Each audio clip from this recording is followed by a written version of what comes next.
আমি আপনাকে এই প্রশ্ন করতে চাই, আপনি এই সংসারে কি অর্জন করেছেন?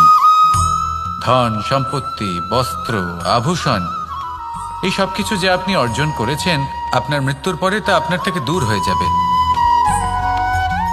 এর উত্তর হলো একটাই, আপনার কর্ম। শুধু সেটাই আছে যা একান্ত আপনার, আর শুধু সেটাই এই সংসার থেকে চলে যাওয়ার পরেও সংসারেই জীবিত থাকবে। যদি আপনি দুষ্কর্ম করেন, তাহলে এই সংসার আপনাকে একটি অনুচিত উদাহরণ হিসেবে মনে রাখবে যে এই ব্যক্তি খুব পাপী ছিল, অনুচিত কর্ম করতেন। যে পথে তিনি চলেছেন সেই পথে কারোর চলা উচিত নয়।